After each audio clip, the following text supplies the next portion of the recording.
welcome to another show of Cowboys and Indian, the footballing show. We have a surprise for you today, because on today's show, we have a secret agent. But on that, let me just introduce the pundits. Duggy. Good evening, good afternoon. We love you all, my lovely friends. And I'd like to introduce, obviously, Stuart, the Hammer Valentine. Hello. Please do like and subscribe. And if these two get on your nerves as much as they get on mine, please do put something in the comments. But without further ado, today's a special show. Well, certainly to me and to these fellas, because it is all about West Ham. And we have our secret agent, JB, who's waiting in the wing. So without further ado, let's bring him on.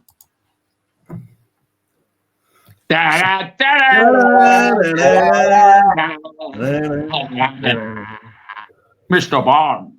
How are you, gentlemen? Afternoon, Good. John. Good to have you here, All chickety boo. Good. So John, are you at a crematorium? Hopefully you don't go through them curtains. That's the main thing. I'll tell you, can't divulge any information that I told you before. MI6, Duggy, and all On a that. need-to-know basis. Unfortunately, Sorry. you don't need You to. don't need to fucking know. Right. On that note, There's John, a love the count background. Love the background. So, kick this show off. Obviously, the show's all about West Ham.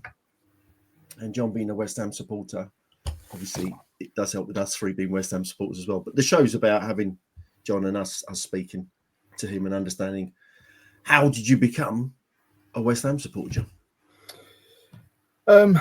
Long story short, basically, I think I was 6 or 7 the first time I ever went. My dad took me to a game at Upton Park around Christmas time.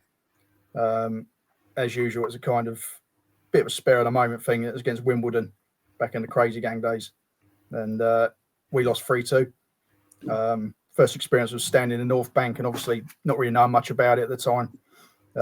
Just remember everyone was pushing me down to the front. So, of course, I looked at my dad to make sure he was right with me going down. He was like, no worries. Ended up literally sitting on the hoardings, the old advertising boards and that. And one of the Wimbledon players smashed the ball wide, smashed my fingers. And George Paris, of all people, come home and just said, "You're right, lad." And that was it. I was just like awestruck from that moment onwards. And I say, long story short, me and George actually really good friends. Was we winning at that game? 2-0, John? No. We went 1-0 down and we got it 1-1. Then we went 2-1 up. And then we ended up losing 3-2. I think Carlton Fairweather scored the winner for them, if I remember, or someone like that. It was either him or Fashanu, one of the two. I'll say they had a good side back then. They were just a bunch of animals, really. And Dennis Wise, and obviously Vinnie Jones. Vinnie Jones, Dennis Wise. Who else was there? Dave Besant was in goal. Fashanu, Fairweather. You name it. It was the proper old school crazy gang. How they were. Laurie Sanchez. Yeah, all of them. So, as I say, it's about 2 years before they won the FA Cup against Liverpool. So it's pretty much that same side that they had back then. So people like Glyn Hodges as well. I think he was there at the time. Kevin Gage. There was a lot of John Scales, I believe, was playing centre back for him. So good player. Proper old school. And that was my first experience of going up there, to be fair. And I say, after that day of losing, I still never changed my team. So it was like, it was ingrained into me. Get used to losing because it can happen a lot. Yeah. So, I watched an Alvin Martin interview, and he said when they played Wimbledon, if he heard Vinnie Jones shout out in the mixer or someone shout it, basically they all run in and they all steamed in, so they all looked after each other. But John Fashanu said they would look up the referee, they would find out his wife's name or his kid's name, and on the day they'd put the right charm offensive on and speak to the ref by his first name, as your missus and everything else, and then butter them up. So really, like in the cup final when Jones took the man out early, he should have been sent off then, shouldn't he? Not even booked. Should have gone. Yeah, so that was my first introduction to Upton Park and football, really. Yeah. Did you ever have one of them white burgers, John, that smelt nice but looked like so insipid colours? They was boiled, weren't they? Boiled burgers with boiled onions and dried bats. But they always smelt nice. That's just dad one. But I was like, looked at it and I wasn't brave enough. I think so. I say I was only about 7 or 8, so I was like, nah. But Like eating an old frisbee that had gone rotten, but you always got one when you went there. Did you used to get the little badges? There used to be a bloke with a lump of cardboard there's the with all old board. pin badges on, didn't he? Yeah, I had a few of them Yeah. over my time. Scarves Yeah, and I've stuff got like loads that. of them. Yeah. Do you know what I never understood? Whenever I went years ago, and I know football's changed a lot, but you always, even though it was at our grand say, for instance, they always sold the away scarves as well, didn't they? Scarves, Whereas in programs, my badges, later everything. years, my last time I went to the Upton Park, I come back from Spain, took my son and my 3 grandsons, and they started doing the half scarf. So whoever you was playing, at this particular time, we played Wolves and we sat in the top of the Bobby Moore upper. And like, I could never understand a scarf that was half West Ham and half Wolves, because other than for that game, it was never no good no more, other than next season, was it? That's it. If they're still there. Unless it had the date embroidered on Yeah, the they're bottom still of it. there. I've still got my cup final scarf from 1980 here somewhere. Yeah, no, I remember that day as well. I went down, I don't know if you remember, out on Green Street. As you went round the corner by the Boleyn, there used to be a little sports shop on the opposite side of the road. It's called Rose Sports. Rose Sports, yeah, on Barking Road. Yeah, that's the one. And I remember buying my first West Ham shirt in there the same day, and it was like 12 quid. And I've still got it in the loft this very day. You know what I mean? So it was like, that was the old Avco one. Yeah. I used to run kids' football teams in the Newham League, and we used to go down there and get all our trophies from there. And one of my cousins, he sadly got knocked down in Lanzarote, and we always used to go down West Ham because they used to have a little patch when you walked into the main gates near the players' gates, where there was like a memorial, weren't there? You could put across there with a name on and that. So we always go. But you're right, we always used to go around to that sports shop, and it was a really good sports shop, because no matter what you went in for, if they didn't have it, they would order it for you, didn't they? Yeah, it's always good. It's not far from the chip shop, wasn't it, on the corner? That's it. Yeah. Did you prefer night games down there or day games, John? My most memories, if I'm honest with you, night games. I don't know why night games. Yeah, I don't know why. But then again, I think because the country is so where we are in the UK, most of the time the floodlights was on anyway, wasn't they? Yeah, I think the thing is as well, when you used to go to night games, obviously, there's obviously a rush to get there because of the traffic, etc., etc. But obviously, as you're coming down, whichever way you're coming from, you can always see like the glow of the floodlights in the in the sky. And I think that was part of the build up of the day. You knew you were getting close because you could see the glare getting brighter and brighter, and all of a sudden you walk around the corner, there's just a bloody great big pylon sitting up in the air, emitting this stupid amount of light. It was, it used to give you goosebumps. I say at the time at that age. It was the noise that used to get me. The closer you get, 100%. The noise would get louder and louder and louder. Actually, just going past the pubs and stuff as well, and like the noise coming out of them places. Yeah. So especially as a kid, you was used to intimidating. Was in awe of everything that was going on around you. You couldn't take it all in. And then as you get older, you start appreciating more and more of it, and you start getting involved with it more. And it's that's when you really start. Early teens was when I was like in my element. Because I used to go in the pubs and that, and that was probably the best bit. And sneaking a couple of quick pints before you shoot down to the ground. It was always good fun. Do you know, I've never always amazed me, sorry, but why there was never enough toilets, was there? When you look back on it, if you wanted to go, you'd wait till half time and you'd still run that, and you could still never go down there. And there was the old-fashioned toilets with like a stainless steel back with a little U at the bottom. Yeah, and invariably there'd be fucking excuse my language, people would throw fags in and they would get blocked up, and it would roll over. You had to lift your socks up, your trousers up, didn't you? Or go in there dressed like Jack Cousteau to go to the toilet. And I always remember when TalkSport started. Do you remember when TalkSport started? Who on earth had the idea in TalkSport to put pictures above the toilets of Alan Brazil's head, Mike Parry's head? And whenever you went to the toilet, you tried to pee over Alan Brazil and Mike Parry from TalkSport. Do you remember them? They were big pictures there. Not just our grounds. They ended up in the toilets, loads of grounds. They should have gone down to Pang. I can't stand TalkSport. I was going to say the best place for them. Yeah. Well, now, John, you also played a bit of football, didn't you? Yeah, as a kid, I was sort of up until the age of sort of 15. I was at Brighton. Got released by them, and then just fell away into obscurity like the majority of people do. You know, you just have to be that really lucky one to make it, you know, to the top level. Yeah. Yeah, it was a good experience. You know, got to play with some different level players, although all the players that I played with, none of us made it. So, you know, that's how cutthroat. I think there was 18 of us in the squad. Every one of us got released. Wow. You know, obviously there's so many people I know that have been close to making it and fallen by the wayside.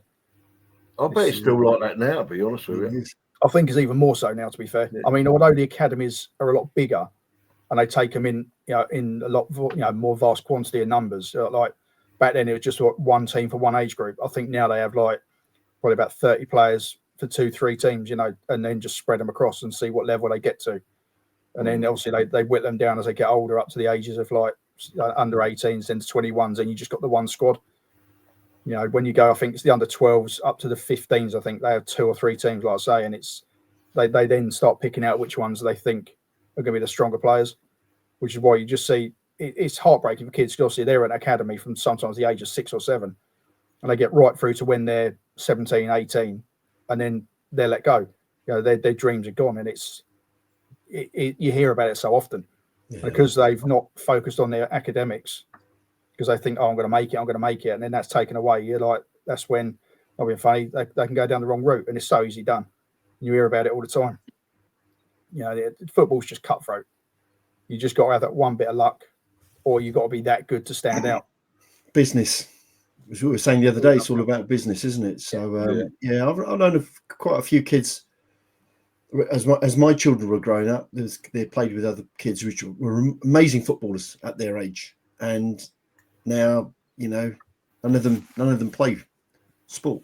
I mean, they still may play Sunday league, but they're not playing for any of the teams. So it's really tough to get in. But the key, the pivotal moment is when you do get cut. That must be heartbreaking. Yeah, it does. I mean, for a it's young kid. Yeah, for a young. That's what I say. I mean, I think any age. I mean, probably up until about 10 or 12, you probably don't get it as much. But the more as you turn into teens, you start realising you're getting closer and closer. I think, obviously, I'll say you lose the focus on your schoolwork. Although now I think a lot of the academies, they do a lot of academics in part of the kids start training and stuff. That's good. I think, you know, that's something they need to do more of, you know, because at the end of the day, rather than having that one focus, they need to have something to fall back on. Yeah, you quite often hear, you know, reading, writing, arithmetic. It's like, say, you hear players now that are doing their GCSEs as well, you know, they're playing first team football. And you're thinking, you know, that's how it should be. They should have that to be done. You know, it should be part of the pathway of being a footballer. You know, you've got to have something to fall back on. And the club should be responsible. Yeah. Back in the day, that's all they wanted to do was buy a pub, wasn't it? Footballers. Yeah. Oh, there's not that many pubs around anymore. They're closing down. Not many of them to buy. If you really think that the club cares about you, no matter who you are, you're just a commodity to them. And I mean, you don't even get. I know, like, they're on a lot more money now, and they don't get testimonials and that. But there's no loyalty to players we've had there for years and years now. They just dropped. So it's just a business now. It's completely changed from when we used to go. We'd have players playing for a long time. Now it's just a commodity. We're getting these. I mean, look what's happening with Rashford up at Man United, just refusing to play, and he's on over 300,000 a week. Although it's a possibility he's going to Aston Villa now. Yeah, but I was going to say, this shouldn't happen. If you don't play, you shouldn't get that. You shouldn't get your full money. That's what I was thinking about that earlier. Actually, to be fair, Doug, you're saying it the same way that, you know, the players don't get respected. I think it works the same way as well. Players don't respect the clubs like they used to, because at the end of the day, if you walk into a club and you're offered, as you say, 300 grand a week, you don't give a shit whether you play or not. You know, it's frustrating to see it like that. But as I say, I've always said it should be done where, if you're at a certain level, if you're an international, you're on a certain wage bracket. If you're like just a first team player, you're in another wage bracket. You know, all the time you move up them levels, that's when you get the increase in your wages, and you get paid on when you play. You know, so say if you're on 300 grand a week, you should say 80 grand a week is your standard wage. You get 100 grand a week for playing, another 50 grand for winning. Do you know what I mean? And do it that way. Then that way you'll see a lot more players put a lot more effort in to try and get themselves into the front side. And I think that's where they've gone wrong, because everyone's just on standard heavy wage. And at the end win of the day, or lose. Exactly, win or lose, they don't care. And they're just there to earn the money. You know, don't get me wrong, I don't begrudge any footballer earning money. You know, if they're that good, I'll take my hat off to them. But at the end of the day, you get somebody who's there on a 5 or 6 year contract and they fall out of favour with the manager. They're going to sit there quite happily earning that kind of money because they're not going to leave and take a wage cut and go anywhere else. Yeah, but then I do begrudge them to a point because, I mean, you got a lot, not so much now because it's going corporate, but a lot of people that go to football, they don't earn nowhere near that sort of money. It's not the working man's game. Work and struggle to get to bloody football in the first place. Yeah. And then they get there and they watch, well, if the players can be asked. Prima donnas is probably the best way to put it. Yeah, they get paid all that bloody money and half a shift. Yeah, it's wrong. It's wrong. I just think it's wrong. But that's what I say. At the end of the day, the players don't choose the contract. Sorry, John. A couple of years ago, when we was struggling near the relegation zone, when I don't know why in his wisdom, but at that point, Antonio and Callum Wilson were doing their podcast every week.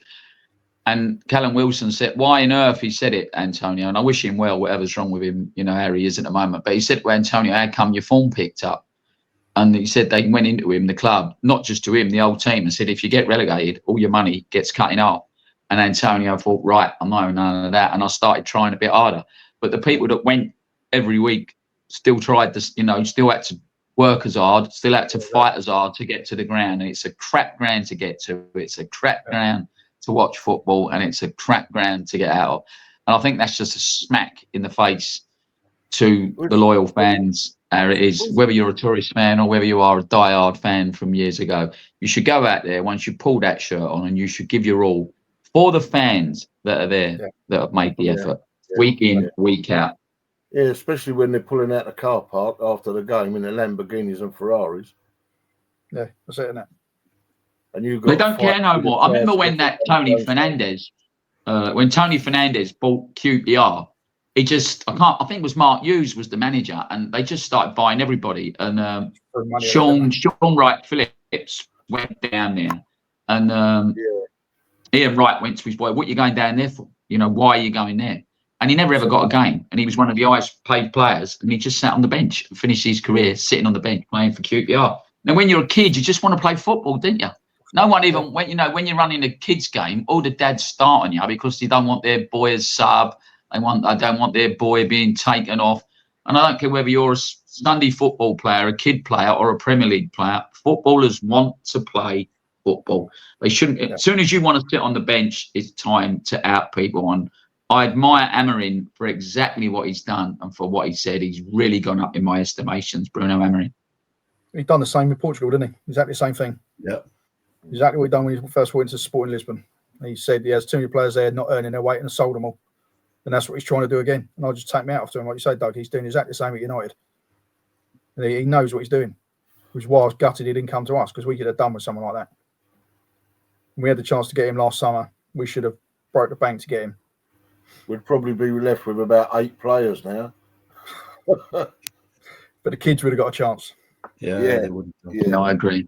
Yeah. I can't see the point of having youth teams. I mean, good luck. We was looking at the scores before you come on, John, and we were saying how well Everton have done. It looks like they're going to get 9 points from the last possible 12. But he didn't have no intentions of ever playing any youngsters. When he was forced, he might have stick Skulls in during a European game. But they just, like we spoke about this the other day when we were speaking about Man United, they don't get the leniency. They don't get the time. Will Amorim get the time at Man United? I mean, at least at West Ham, we're not a high-profile, in-your-face team like Man United are. I hope Amorim does, because I think it'd be good for football. But it just seems as if it's buy quick, stay in the Prem, and don't worry about the youngsters. And it is the way forward. And I think it reflects in the England team. I think because we don't bring enough players through anymore. Yeah. It's like you say, I mean, I think as well with Graham Potter there now, it's nice to see the youngsters getting a chance. It's what our club's needed for a while. It's needed a bit of an overhaul. And as you say, Skulls coming through, you've got Caelan Casey coming through, you've got Lewis Orford, you've got a couple of the other lads that are out on loan. I mean, Freddie Potts is doing an amazing job down at Portsmouth, and hopefully he comes back and he's in the front side next year, or there or thereabouts. But I mean, there's so much good quality. I mean, there's young Finlay Herrick, the goalkeeper as well. Yeah. I mean, hopefully he gets put through next season. We got too many old goalkeepers now. You know, they're all 30 plus. Is But it there's no. a Jaya or sort of, he scored again the other night for the under-21s. Beat Stoke, didn't we? Yeah. Beat them 1-0. He scored the goal. That's what I say. You know, the youngsters are there for a reason. They're not there for fun. You know what I mean? They want to prove themselves at the highest level. Yeah. You know, if you give them a chance, they're going to give 100%, no matter what team they're playing against. You know, they could be playing against the lower league side in a cup game, or they could be playing against, AC Milan in Europe. They will still play at the same level because they pulled that shirt on, because they want to keep that shirt. From a business point of view, for Sully, it's a no-brainer. These kids are on lower salary. You build them up, you make them into superstars, and then you sell them for a profit. The more you have coming through, the better it is for his business, rather than him having to fork out 40 million for a Ferguson or someone else's developed player. So but allowing Moyes to do what he did in the last 2-3 seasons, shocking. But hopefully Potter reverses that.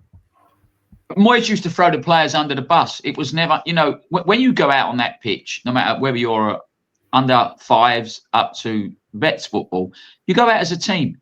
We all make mistakes. We said this the other day, goalkeepers' mistakes get highlighted, the central defender, the ball goes through, someone gets highlighted.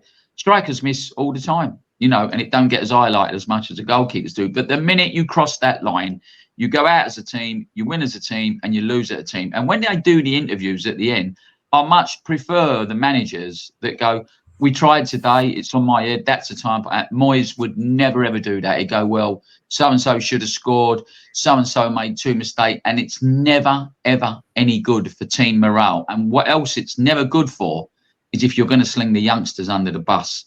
If that's what you're going to do. If they come in and play a bad game, say to them, look, you've got 5 or 6 games. Unless you get injured, you're going to be nervous. But go out there, 5, 6, 7 games. I've got faith in you. Don't worry. Don't listen to the press. Don't read it Monday. Go out, play your game, and we'll look at it again in 5, 6, 7 games. But they don't do it. Yeah, but look at Declan Rice. I mean, when he first came on the scene, he was making mistake after mistake. Yeah. But they stuck by him, and he turned into £100 million player for the club. That's where the senior players. That's where the senior players should step up as well and say, they put an arm around them and say, look, don't worry about it. Get on with it. Mm. Everyone makes mistakes. We still make them at the top level. You got international players that make mistakes. They don't do it on purpose. No, that's true. But John, the game's changed, mate. If you go back, to like mine, Stu's, probably the start of yours and Tony's, nothing was like looked at with these analytics and like everyone, literally thousands of YouTube channels looking at every second of every game, how far they run, how far they don't run. You know what I mean? If you looked at everyone else in their day-to-day life, what mistakes they made, going to work, doing this, dropping something when they're doing it, their whole life, they can't do anything. Yes, they get well paid, but I think sometimes, the notoriety isn't a good thing with having money. I really don't think so. And it's difficult. Remember, they're young. They're only young boys, a lot of them, aren't they? And to take it all on for what they've got from a young age. I mean, Stu made a good point the other day that when the Man United boys were coming from, they weren't on the money like they are now. But look how well them guys did. Beckham become a brand, and he was the only one who got too big, and he added him. And when Paul Ince started to be a bad effect on Ryan Giggs, Alex Ferguson got rid of him. And when they say, look, what could have happened to Gaza if he'd have signed for Man United, would he have changed? Who knows? But you do need a strong manager, and I think you need a setup behind, PR, for instance. All this with social media. They can't even write things anymore, can't they? Everyone, don't get me wrong, I don't like social media. Before we go any further, I don't. I think it's, the scourge of society for me at the moment. But when they go home and they sit there, they finish their training at 11 o'clock. Years ago, Stan Bowles used to go down to bookies, go and have a game of snooker. They can't do it anymore. They're followed everywhere. So they go home, they sit on these TikToks, they write something. Everything is analysed. And people go back. When you go to jobs now, people, before you go for an interview, they will hire a company to go back and look through your Facebook profile to see if you said anything racist, see if you said anything homophobic, see if you said anything misogynistic. It's totally, totally changed. And it's... Duggy, would that make you unemployable then? Sorry, Duggy, would that make you unemployable? Do you know something, mate? I have 2 words for people that don't like me, and it's Foxtrot Oscar. I really don't told you, when it's my time to meet the big man, whether I'm going up or down, then that's the person who judged me. Everybody else, mate, can go full for multiply. I couldn't care less what anybody's opinion of me is.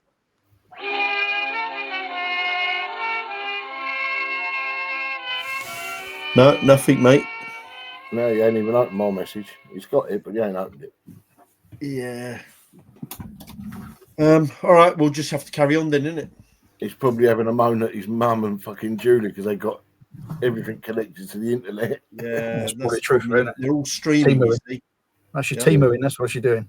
Timuing, and then on TikTok, and on fucking all the social media things that he said he hates. That's exactly what it is, isn't it? Oh, dear. That's what he's on. Bless him. Yeah, so anyone who's viewing right now, we lost Duggy. Poor signal, but poor man. Doesn't like social media, but I think the rest of the family does. But hopefully, if he jumps back in, we'll put him back in the studio. John, whilst we were off, you just mentioned about the old. It's good to see that the old guard, the older players from the past, are helping out and coaching some of the other age groups. Yeah, as I say, I mean, as we were chatting just now, as I say, when you look back through the youth setup, there's players like Mark Robson. He spent enough years with us as well. You've got Kevin Keane there. There's people in the background like Mark Noble and also Anton Ferdinand, Carlton Cole, just having them kind of players around the club. I think obviously the youngsters look up and see them still there, which shows that there's a good vibe around the place, and it encourages them to try and achieve what they can set out to do. Especially when you look at the likes of Potter will talk to them, Yeah. so, and the kids will be able to see there is a pathway for them now. Oh, 100%. And that's what I say. When you look now, you've got 3 youngsters sitting on the bench week in, week out now. You've got Ollie Scholes, Caelan Casey and Lewis Orford all sitting on the bench, literally week in, week out. Yeah. And, you've got Freddie Potts who's tearing it up in the Championship at Portsmouth. He's outstanding. You can't knock back. We could all say it's all favouritism. They're just giving good reports, but everybody's saying it. It's not just us. It's not just our fans. It's other clubs' fans from not just Portsmouth fans either. And he done the same when he was at Wickham last year. I think he got their Player of the Year last year at Wickham. Yeah. You don't drop to League One and at that age and have a bad season and you just plod through. He's gone down and shown what he can do. And I think again that shows the other youngsters. I think we sent another youngster out on loan to Dagenham, which again it's all right. They're not at the highest level, but it's exposing them to first team football. They're playing men's football, aren't they? Exactly. Yeah. And I mean, I think he's only 17. He's going to do in the world of good. I think Michael Forbes went to Colchester as well. I read the other day. It's another one who's on the fringes. And again, he might go down there and he'd have a fantastic start down there. That's what they need. See, I was surprised that they put George Urphy out on loan. Yeah, as I say, I mean, he finished the end of last season. I thought he's in. He's going to be on the bench every week in, week out. But no, he's gone out on loan. I think with that though, I think Moyes done that as a kind of a throwback in the fans' face. I think if the truth be known, that was kind of look. There's your youngster. I'll throw him in for a couple of games and that's it. That was a token. He threw it back in Moyes' face, though, didn't he? Yeah, exactly. Yeah, I mean, perfect, wasn't it? Perfect. But as I say, I mean, he's gone to Bristol City and it hasn't quite worked out as well as everyone hoped it would. But that kind of knockback, it'll make him stronger. Yeah, he knows then where he's got to get to.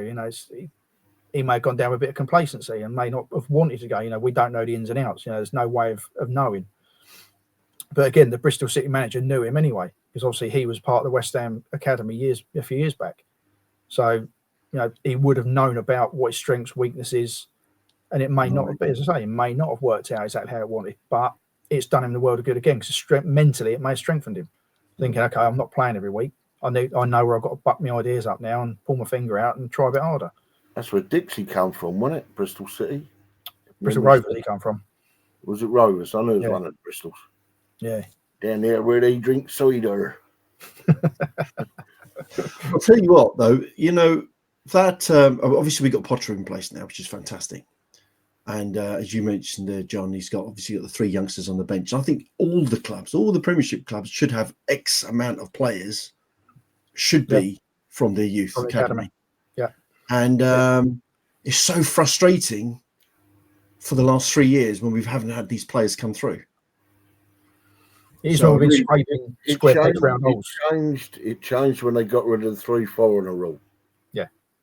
that's when it changed.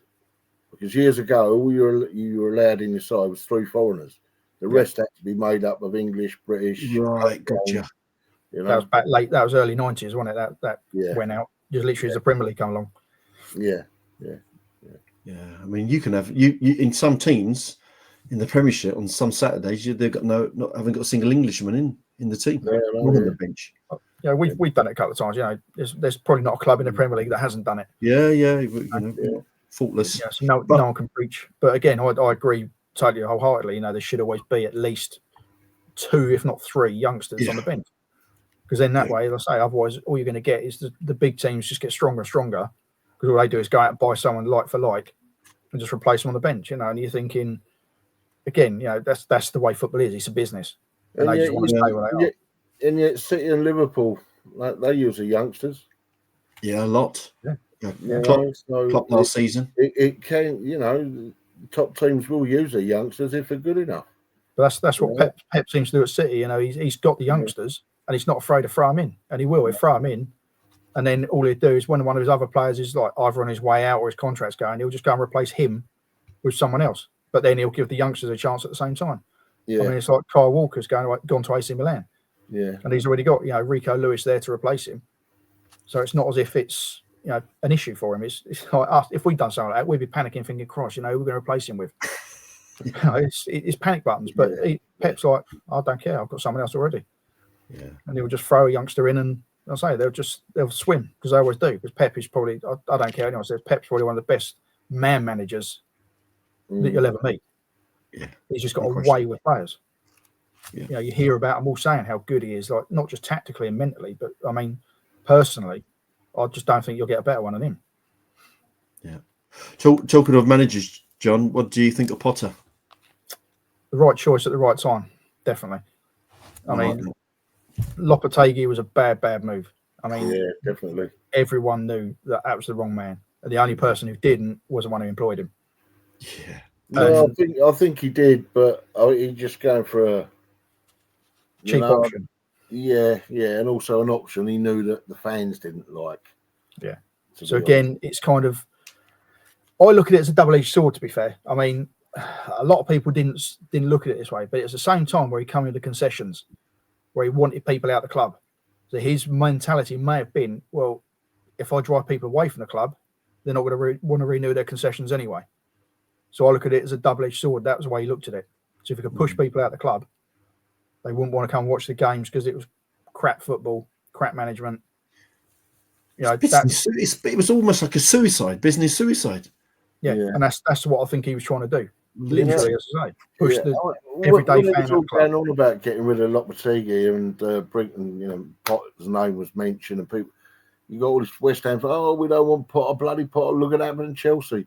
But before he went to Chelsea, when he was at Brighton, I think 90% of West Ham fans wanted him to take it over from Moyes. Yeah. So, you know, nothing changed from way back then. So I'm chuffed the fuck that he's here now. Yeah. That's what I say. He knows what he's doing. Do you know what I mean? He's a psychologist as well. He knows when players are not playing at their best. You know, he can take them to one side, sit and talk to them. You know, find out if they've got issues. It's not really funny. Paquetá looks a totally different player. I don't know what he's got into his head. He's actually got into his head and freed him. Do you know what I mean? That weight on his shoulders that he's had for this betting scandal for the past 18 months, whatever it is, has weighed him down. And watching him now, he just looks like he's a free bird again. He can do what he wants. You know, but it just seems to be strange. It only happened since Potter's come in. Yeah. You know, it may be that Lopetegui didn't talk to players. We don't know. I mean, obviously, we're not going to know what's gone on behind the scenes. That's something we never, you know. Well, from what I was even in the dressing room, even at half time, he would talk to his interpreter, and his interpreter spoke to the players in English. And that's rubbish. That is, you know, whether it's true or not, you don't know. Yeah, but I think it is true, Stu. Yeah, how can you run such a pivotal position with someone who can't communicate clearly? Yeah. That's what I say. I mean, you know, that's the chairman's, isn't it? The chairman shouldn't be choosing somebody to manage their team or coach their team, first team coach like that, if they can't speak the language properly. Yeah. No matter what country you go to, even if like an Englishman goes to Spain, learn the bloody language. Got to learn the language. Learn the language. You know what I mean? It's like you say. You know, I think Potter's the right man now. I say he can stay with the ship, get the right players. I mean, whether we sign any in this window or not, I don't know. Evan Ferguson is a split one for me. A loan, yes. Permanent deal, no. Yeah, I agree, 100%. Yeah, there's other players out. The only thing I pull back on the loan side of things as well, because I don't particularly want him myself. I think it'd be another Andy Carroll. That's exactly what it's going to be. We'll get 2 months out of the season out of him, the rest he'll be out of it. But the only thing I look at, if he comes to us for these next 6 months and he has a blinder and then goes back to Brighton can then flog him for 60, 70 million on the back of what he's done for us. Why should we develop somebody else's players when we got 18-year-olds, 19-year-olds that we should be developing ourselves, our own players? That's what I say. I'd rather see a chucky youngster out there. I mean, if he doesn't score for 10 games, then so be it. But he's going to get the experience. Yeah. You know, those defenders he's up against are world-class defenders. It doesn't matter which team you go up against, they're going to be internationals. So, I hear Bowen's nearly on his way back, and Somerville's not that far behind, but we're not that, I think we could be okay with that actually signing anyone. No, it's one of them. I think it is one of them. I think we need a bit more strength in depth. I just think one or two more. It's just that extra boost to the players as well, because then they know if they break down, they're not going to try and keep pushing themselves through injuries, because they think, okay, well, we've got so-and-so can come in for a couple of games and take my spot. Yeah. I mean, no one likes to lose their place in the team. It's as simple as that. But if you know you're carrying a knock, then you've got to think logically and think, well, do I carry on running it out and then put myself out for 3 or 4 months? Or can I take a couple of weeks out, let someone else come in? All right, means I might have to fight to get my place back. But again, competition for places is healthy. Yeah, I mean, it's like when Paqueta pulled up with that groin strain the other night. I'm screaming at the telly, get him off, get him off. Get him off. Don't let him play the rest of the game. Get him off the park. You know what I mean? Yeah, no, that's it. It's all fingers crossed. I mean, hopefully. I'm worried about Somerville because, initially Somerville was it's not as bad as Bowen. He won't be out for nowhere near as long. And it's gone on and on and on and on. Yeah. So, do we know exactly what's wrong with Somerville? But again, is it a case of them making sure he's 100% this time? Yeah. We don't know, again, if he's been playing through it with Lopetegui, do we? With something, again, we don't know what's... Yeah, because I know he has been training, hasn't he? I mean, was it him and Caduce, wasn't it? That was showing on the training video, Yeah. Well, fingers crossed. Potter's it's definitely a step up from Lopetegui, and hopefully Lopetegui's found some stone, hides underneath it. I hate this for him to go to any other team. He'll come back and alter us just like the Scottish ones doing at Everton. Moyes was better than Lopetegui, but Lopetegui just seemed like an imposter. He just doesn't seem to understand football. He didn't have a clue. But literally. Best of luck to him. Was it 2.5 million or 2 million he's got, or he's getting paid? So nice for some, isn't it? It is all right for some, isn't it? No, I can beat Mourinho though. He's got so many paychecks coming in every month. Yeah. John, lastly, mate, you're a collector of memorabilia. Yeah. I mean, I've got shirts, all kinds of stuff. I mean, I've got match worn shirts, signed photos. I've got Bobby Moore's, even back before my time, players like that. I mean, Ernie Gregory, players like that. I've got signed photos, things like that. Again, speaking of Ernie Gregory, that was a one club man. I mean, what was it, 60 odd years he spent at West Ham, from like player through to coach. And I just thought it doesn't mean a lot to anyone else, but to a West Ham fan, it's priceless. Johnny Lyle, Greenwood, I've got their autographs as well. And again, it's just because it means a lot to us. Yeah, not to the right people, they're worth a fortune. Mm. Yeah, absolutely. No, and again, would you just get them off auction sites? I've got different ways. I've got collectors that I use. I've got auction sites, but obviously you have to be careful with what ones you use. But there's only certain dealers I deal with. I've got quite a lot of contacts I use, outside and inside the game as well. Well, not just in sport. I've got people I've got contacts in outside in music and film and stuff as well. So it's, you know, I use them if I can. They're just nice to have as a memento. You know, I look at it as that's going to be my pension, or, you know, to give to my daughter in 50, 60 years time. Do you know what I mean? So it's then that way, if she wants to sell it and make a fortune, then fair play to her. Fair play to her, absolutely. Just to close off then, any advice, John, for any if you've got any youngsters watching? I don't think there'll be any youngsters watching it, but let's just say there are some youngsters watching the show who are in an academy for any team out there. Grit and determination. Just be yourself, play the best you can. And if it doesn't work out, just find yourself another career. Get into coaching, look into scouting. You know, there's so many options. Get into analytics, start studying the game. You know, there's routes not to be a player, but there's ways to become successful, you know, elsewhere as well. As I say, you know, there's so many things going on in the background of clubs nowadays. It's not just the manager, the coach. You know, there's, as you say, the backroom team now is a massive. You know, I think, as it said, Brighton, they've got 11 analysts that study the game. You know, and that's game in, game out. So they're like studying each player individually, or studying. Well, you're going to have something to study today, aren't they? After being done 7-0 by Forest. No, exactly that. But, you know, and there's other clubs like us. I mean, we're literally just getting to that stage now. I think we've got 2 analysts, you know, or 3 analysts. I think that's it. You know, it shows how far behind teams go when they start realising how much the game's changing. Yeah, it's not just what's on the pitch. A lot of it is done with number crunching. Yeah, you know, it's strange to think. It's like the old Moneyball thing. You know, if anyone's seen that film, it's an amazing film, and it literally is how football is nowadays. Yeah. You've got to get the right numbers to fit the right positions, and it is literally like that. It's all data and numbers and round pegs in round holes. Yeah, exactly that time. That's it. Well, on that note, spreadsheets these days. Appreciate you, JB, coming on today. I know you've got, you know, you're a busy man. You're running off all around the world doing your missions, you know, for king and country. Better say queen then. So we certainly do appreciate your efforts there. No, anytime. And we'd love to have you back as well. You're good. Got immense football knowledge. So general chit chat, mate. I'm always up for it. You know that. You're upset Duggy now because he hasn't come back. So I'll give him a ring in a minute. I'll phone him up. Make sure absolutely. But yeah, so again, everyone who's watching today, thank you very much for watching the show.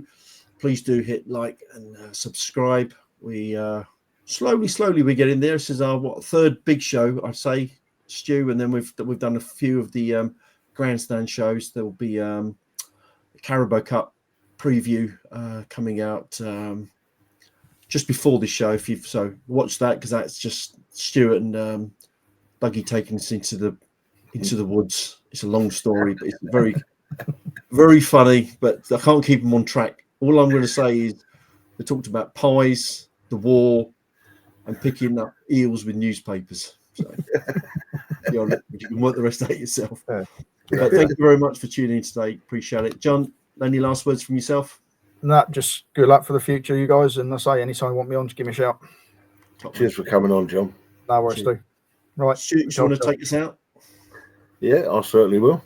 Take care, stay safe, and stay lucky, my friends. Cheers.